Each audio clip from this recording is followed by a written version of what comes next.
Saudari yang terkasih dalam Kristus, salam dalam kasih Allah Roh Kudus. Jumpa lagi bersama kami, para suster junior SSPS Kalimantan, dalam renungan hari Minggu masa Advent pekan ketiga. Marilah kita membuka hati untuk mendengarkan sabda Tuhan. Semoga Tuhan beserta kita sekarang dan selama-lamanya. Inilah Injil suci menurut Santo Yohanes. Dimuliakanlah Tuhan. Datanglah seorang yang diutus Allah, namanya Yohanes. Ia datang sebagai saksi untuk memberi kesaksian tentang terang itu, supaya oleh dia semua orang menjadi percaya. Ia bukan terang itu, tetapi ia harus memberi kesaksian tentang terang itu. Dan inilah kesaksian Yohanes ketika orang Yahudi dari Yerusalem mengutus beberapa imam dan orang-orang Lewi kepadanya untuk menanyakan dia, "Siapakah engkau?" Ia mengaku dan tidak berdusta, katanya, "Aku bukan Mesias." Lalu mereka bertanya kepadanya, "Kalau begitu, siapakah engkau, Elia?" Dan ia menjawab, "Bukan." "Engkaukah nabi yang akan datang?" Dan ia menjawab, "Bukan." Maka kata mereka kepadanya, "Siapakah engkau? Sebab kami harus memberi jawaban kepada mereka yang mengutus kami. Apakah katamu tentang dirimu sendiri?" Jawabnya, "Akulah suara yang berseru-seru di padang gurun, luruskanlah jalan Tuhan." Seperti yang telah dikatakan Nabi Yesaya. Dan di antara orang-orang yang diutus itu ada beberapa orang Farisi. Mereka bertanya kepadanya, katanya, "Mengapakah engkau membaptis, jikalau engkau bukan Mesias, bukan Elia, dan bukan Nabi yang akan datang?" Yohanes menjawab mereka, katanya, "Aku membaptis dengan air, tetapi di tengah-tengah kamu berdiri Dia yang tidak kamu kenal, yaitu Dia yang datang kemudian daripadaku. Membuka tali kasutnya pun aku tidak layak." Hal itu terjadi di Betania yang di seberang sungai Yordan, di mana Yohanes membaptis.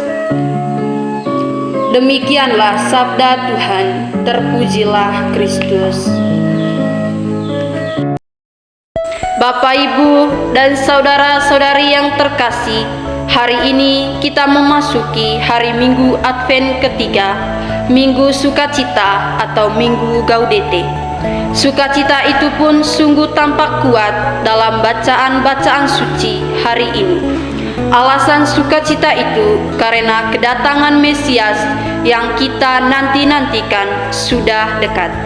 Dalam kitab Nabi Yesaya mendorong kita untuk terbuka pada kehendak Allah. Kita diundang untuk terbuka, percaya pada janji Tuhan yang akan menghantar kita pada keselamatan kekal melalui sikap, tindakan, tutur kata, dan perilaku hidup kita yang pasrah pada penyelenggaraannya.